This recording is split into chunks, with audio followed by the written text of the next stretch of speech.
Thank you, Peter. I think my screen is shared and I'll just get started. My plan is to return to this picture, but first I've been asked to speak about how the Church of Sweden is looking at artificial intelligence. And as I understand it, it's because we've had an AI policy in place since June. I'll talk about the policy and then briefly describe the pilot study we're planning for right now. And I was going to get some help to share the link to the AI policy in the chat later on. Last spring, so spring of 2024, there was a great need for guidance on responsible use of AI. It was very clear we needed to be responsible with our resources without decreasing the important work that happens with the organization as a church. So we needed to find ways to increase efficiency. Employees were also already exploring how AI could be that extra colleague, or what did Arne say, intern or assistant that could help us in the task that we have at work. Shortly, AI was on the agenda in various situations. The process really was that the Secretary General asked for a policy proposal, which the board adopted in June, and then just a few days later, the Secretary General adopted the guidelines that are more applied way of looking at the policy. The authority of our board is limited to the national office, or there has to be a huge process to change the church order. So this policy has its limitations, but still applies in all the mutual solutions that we have in our common IT environment at the Church of Sweden. The need of guidance was urgent, and maybe you recognize your own church in the description of having a history of 2,000 years, and the future or the vision that we work with is eternity. So usually change doesn't happen very fast, but we also knew that we needed to act on this very promptly. And of course, when it comes to AI, everything is happening so fast that it's usually difficult even for professionals not working in a church. So what they come up with is that the guidelines will be revised every 6 months to keep up with the development. So that made it a lot easier to get something on the market right away, and then we'll keep updating and learning more and more. So let's move on and see a little bit about what it says and what the key points of the policy are. The policy is actually remarkably permissive, with a very positive view on AI as part of developing the church, while still putting a great deal of emphasis on responsibility and transparency, such as that we have to be open when it's being used. So I will be very clear that the picture on my first slide was AI generated. And here's another example of how I did this recently in an article. I've circled at the bottom there where it clearly states that this list is produced with help from AI-based from Copilot. Our policy relates to the EU, the European Union guidelines, regulations promoting responsible development of the AI in the EU. We need to use AI efficiently and also follow laws and regulations. We need to be very restrictive with free applications. I think Arne brought that up in the introduction as well. And the owner of the data has to approve that we're doing this. But before we're allowed to even use, develop, or provide AI in the Church of Sweden, we have to assess the risks, which Evelyn was also speaking a little bit of. The following perspectives that you see on the screen here, they're a minimum. We always have to analyze and take operational, financial, and strategic risk into consideration, as well as ethical risk, adherence, and integrity risks. And when we do, we have to ask for permission from management. So there's always someone in charge of the decision to use AI who could take responsibility for the consequences. I assume some requests have escalated to department chairs by now, but I'm not aware of any suggestions that they sent to the board yet. Let's see, I'm supposed to move forward there. But I thought it may be interesting to you to see how our policy and guidelines of AI are actually helping us start a pilot study on Copilot by Microsoft 365. in case you're not using Microsoft products, Copilot by Microsoft 365 is an extra license on top of the Microsoft licenses that we're already using at the Church of Sweden. And this enables to search the web while also including all the data that I have stored in our Microsoft tenant. My Word files, PowerPoint presentations, Teams, and so on.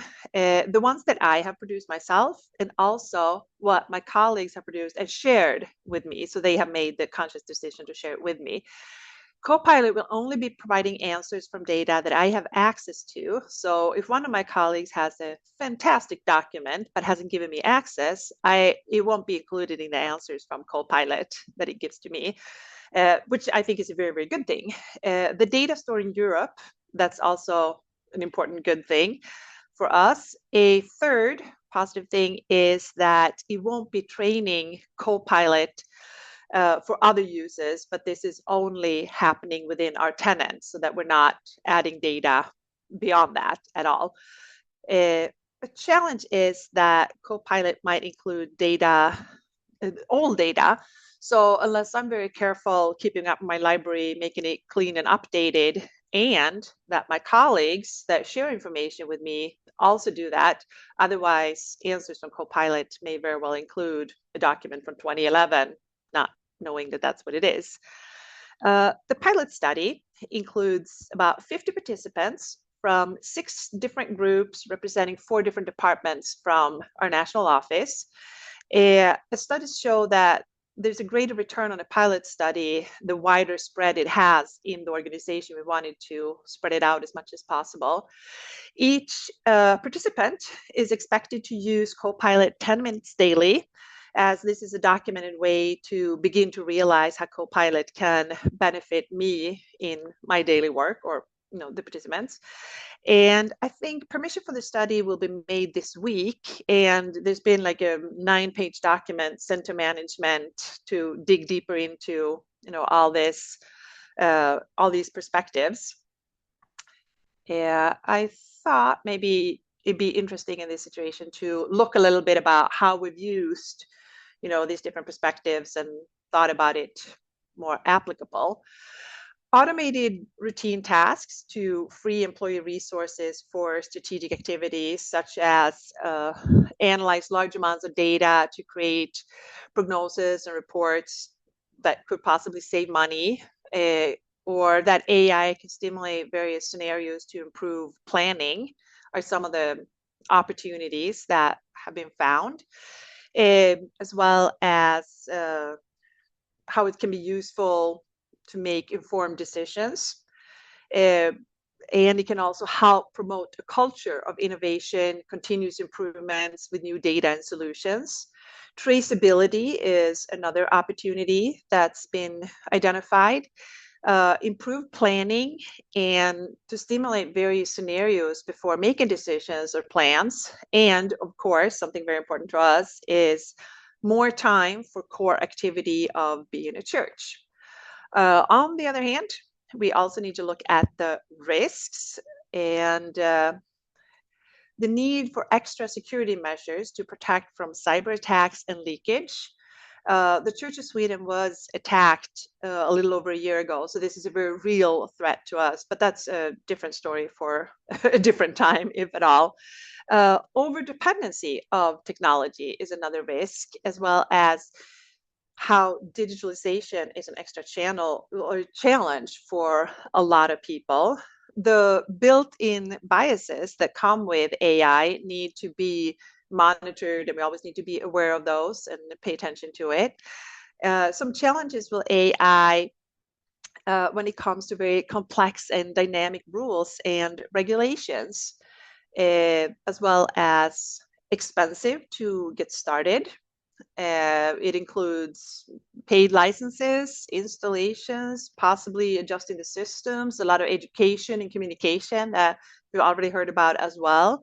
But by doing a pilot study, we're hoping to decrease the risks at first and learn a little bit more that we can be smarter later on. And of course, it's always an ethical risk to be aware of that how this will be considered as far as our members trusting the organization. Automated surveillance sounds very scary to me, but I can also see some of the benefits as far as securing that everybody is following the laws and other compliance. So in that sense, I suppose it could also be very helpful. And there needs to be robust security measures to ensure that we comply with GDPR. We cannot at all risk data being shared by AI, but on the other hand, by getting help from AI, we can process the information a lot faster, so we don't need to hold on to all the personal data for so long. So more automation and better processes can also be very, very helpful. Um, Also, data is encrypted, and we always rely on a multi-factor authentication with an extra device when we log in to ensure there's little extra security measures on this.